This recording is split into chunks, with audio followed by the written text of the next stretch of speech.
Hi everyone, and thank you for joining me today for some virtual vitamin Z as we bring the Detroit Zoo to you. My name is Claire. I'm a curator of education with the Detroit Zoological Society. We are celebrating and saving wildlife. So today we are going to talk about turtles and a very specific type of turtles and how their personalities can help us with conservation work to make sure this population stays stable. So let's dive right into some vocabulary that we'll cover today. We're going to talk about range. We're going to talk about predators and prey, and we're going to talk about two parts of a turtle's anatomy, a carapace and a plastron. So we'll figure out what those mean as we get into it. So it's important for our young learners to see those words as they start to build their vocabulary, and I'll make sure to call them out as we go through the presentation today. So today we're going to talk about Blandings turtles. And a lot of people think Blandings turtles look pretty friendly, and that's because their facial features kind of make them look like they're smiling. At least I think so, but you can tell me what you think. That looks like a pretty smiley turtle. So Blandings turtles, if you live in the Detroit area near the Detroit Zoo and there's a wetland near you, you might actually have a Blandings turtle go through your backyard or through your neighborhood. This green highlighted space is their range, and that was one of our vocabulary words. Those little red dots are where researchers have actually seen them in the wild and tagged their location, and based on knowing that, they can kind of fill in all the rest of the area around them as to where they might live. So these are turtles that share our spaces, and we might come across. So let's talk about turtles. Right about this time of year, the Blandings turtles are starting to look for nesting sites. So they're leaving the wetlands where they spend most of their time, and the females can travel up to a mile to find the perfect nesting space. Now there's a lot of opportunity for things to happen in that mile, including the fact that many of them are going to have to cross the road. Now, I'm going to guess that someone out there has seen a turtle trying to cross the road before. And I'm also going to guess that some of you out there may have helped a turtle cross the road. So there's a couple things you need to know if you want to do that. First and foremost, you have to be safe. Make sure it's safe for you to be stopping, either stopping trapping and just giving them the space to do it on their own, or if you decide to get out of the car, that it's a safe place for you and anybody else who might be in the area. So if you're doing it, you always want to make sure you put the turtle to continue going the way that she's going. So if the wetland's right here and she's crossing the road away from the wetland, you want her to get across the road away from the wetland. Because if you just turn her around and put her back by the wetland, she's just going to turn around, wait for you to leave, and go back to where she was. If you have a mat in your car, like the mat that goes underneath your feet, you can tuck that up underneath the turtle and kind of scoot him across the road. If you decide that you want to pick up a turtle, you really need to know what you're doing. And you also need to be prepared that they might release some fluid. So that's only something that you should do if you know how to do it and you're completely comfortable. And if you ever touch a reptile, any reptile, you should always wash your hands really, really good afterwards. So sometimes they can carry things on their skin that can make humans sick. So the female turtle crosses the road, finds a perfect nesting spot, digs a hole, lay her eggs, and she returns to the wetland, and the eggs are on their own now. So this is a big point in a turtle's life where there's a lot of predation. So other animals, like raccoons, will go out and find that nest and dig up the eggs and eat them, or a raccoon might eat the baby turtles as they're trying to get back to the wetland. So with all these predators out there, you know what? I wanted to show you a quick picture. Let me go back really quick to the road crossing thing. A lot of humans have found ways to help turtles and other animals cross the road. So say you're going down the street and the same time every year you see a bunch of turtles crossing the street. You can't stop every day to help all the turtles maybe, but you could advocate for a wildlife crossing. So these are some really elaborate ones for larger animals. This one's in Montana in a national park. And this one's in Canada, but you can see this huge wildlife expanse here, and they actually put in this big bridge.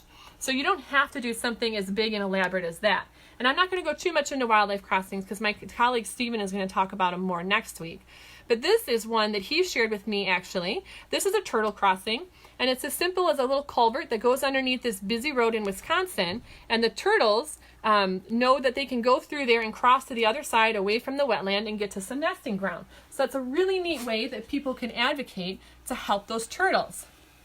So we talked about some of the predator-prey relationships and how turtles face issues right up into the time they're juveniles and they're getting back to that wetland to start their lives, right?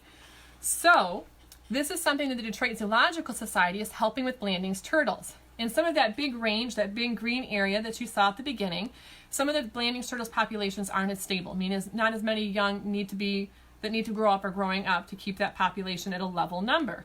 So the Detroit Zoological Society has partnered with several other organizations, and we're doing what's called a head starting program.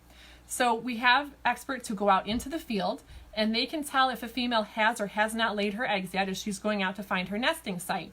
And if she hasn't laid her eggs yet, they bring her to the Detroit Zoo. She lays her eggs there. They return her right back out exactly where she was. And then we incubate the eggs, which means keep them warm until they hatch. And then we raise them until they're a year or two old. And that's called head starting.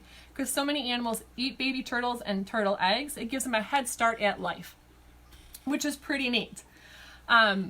So as part of that, our Center for Zoo and Aquarium Animal Welfare and Ethics team, which is a whole team that's dedicated to looking at how animals can survive, or not just survive, but thrive, has been working on a bunch of different projects. And they saw an opportunity to see what different personalities Blandings turtles might have.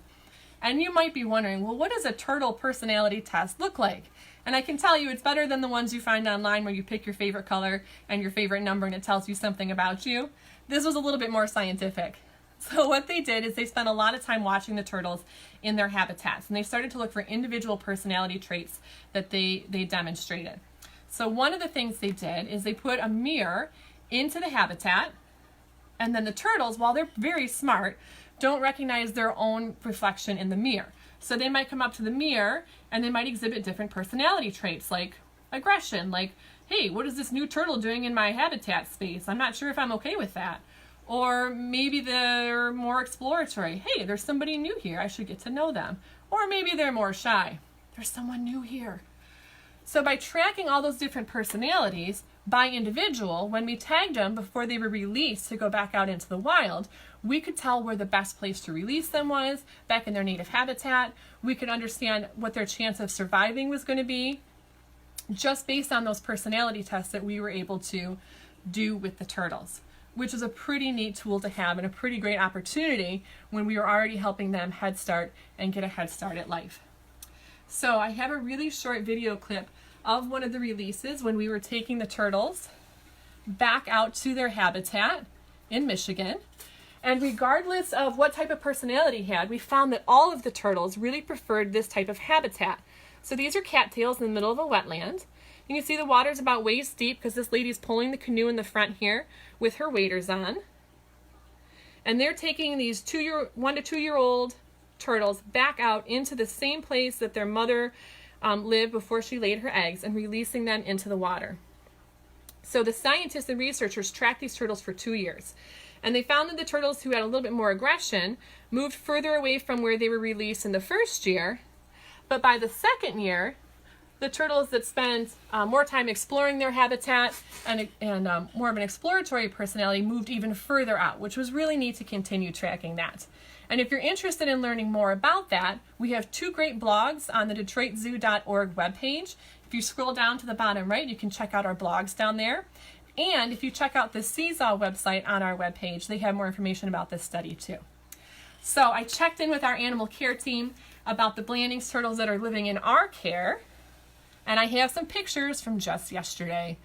This is the female Blandings turtle. She lives down at the Belle Isle Nature Center with a male, and I hear that she really likes when people walk by her space, and she really, really likes it when the animal care staff walk by with a snack for her.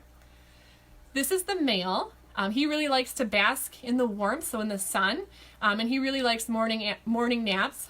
Actually, who are we kidding? He likes afternoon naps too. So those are our napping turtles. But both turtles are doing really well. And if you've not been down to the Belle Isle Nature Center, you really should make a trip when it reopens. It's a great place to explore wildlife that we share our backyards and neighborhoods with that you might not even know live there. So it's a great opportunity to see animals that we share our space with. All right, and I promised you some turtle anatomy, right? This is not a Blandings turtle. This is a turtle that I borrowed from my daughters just for this, but this is about the size of an adult Blandings turtle, so it worked out pretty good. They're about 22 to 28 centimeters long, and I'm going to talk to you a little bit about their shells. So this back shell is for protection, and it's called the carapace, and it actually has their spine built into the back of it. This part is called the plastron. That's like their belly shell that keeps their belly. Now, this is pretty neat because when turtles are born, they're really small, right? So those shells need to grow with them to help protect them. So how do they do that? Well, each of these little sections is called a scoot, which is kind of a fun word. And the scoots are made up of the same proteins that you find in keratin, which is like what's in our fingernails and in our hair. And as they grow, the older scoots kind of dry up and fall off, and there's a new, bigger scoot underneath to help continue protecting the turtle. And as I was looking at these, I thought, boy, there's a little bit of a geometric pattern in here, which is what inspired me for the activity that I would like to share with you today. You only need a couple supplies for it. You need some paper, some colored paper, some scissors, and maybe some glue. And here's what we're going to do with it. I drew the outline of a turtle, and then I cut out a bunch of shapes. So I got some these are octagons. I got some squares. I got triangles, and I put out all these shapes, and then I gave both of my daughters an outline of a turtle. And I asked them to make their shell with any pattern that they wanted. So my daughter, who's in preschool, made this one. You can see she just kind of overlapped all those octagons on there before she colored in the head, the legs, the tail, and the head. And then my daughter, who's in first grade, you can see she's at a slightly different developmental level for her spatial reasoning. All of these different octagons are spaced out. They're just kind of touching each other, but you can see she's at a different place in her developmental understanding of spatial reasoning. And then she tucked the green squares on for legs. Spatial reasoning and geometry are really important. So spatial reasoning is those skills that when you are an adult and say you've gone to the furniture store and you have those directions that have, all pictures and no words and 8,000 pieces, and you're trying to put it together. People with good spatial reasoning skills are usually pretty good at putting that furniture together. Or those are the type of people who can pack a car full of 3 weeks of camping supplies, and it's like a game of Tetris. You get everything in. So people with good spatial reasoning are often really good at engineering and can go into careers in engineering. So those are skills that you want to start practicing sooner than later so you can help build that skill set. All right, so we talked about those skills and concept, but there's a couple other that I wanted to pull out for you today. We talked about empathy. So we talked about those turtles crossing the road. What could we do to help that turtle get across the road? Or what could we do to help a lot of animals cross with those wildlife crossings, and how do we advocate for those? And we practiced some more fine motor skills. I could have just given the girls something to color with, but we want to keep practicing those fine motor skills, because I have a lot of preschool and first grade teachers who tell me they don't have the motor skills to practice gripping pencils, which is an important skill for writing. So anytime that we can practice those fine motor skills, I would do that. And I also told them not to glue it down so they could make as many turtle shells as they wanted. All right, so we went over our skills and concepts. We learned about Blandings Turtles today, how we share our space and they share their space with us. We talked about the Head Starting program with the Detroit Zoological Society so we can get those baby turtles a really good chance, and how by knowing their personalities, we know where to release them and if they're going to have a great chance of surviving in their native habitat. So thanks for joining me today as we talked about Blandings Turtles. Make sure you tune back in at 4 o'clock today. My colleague David is back doing storytelling this afternoon. He'll be sharing some stories from his time as a safari guide down in Kenya and relating it back to the animals at the Detroit Zoo. So until 4, stay safe and take care of each other.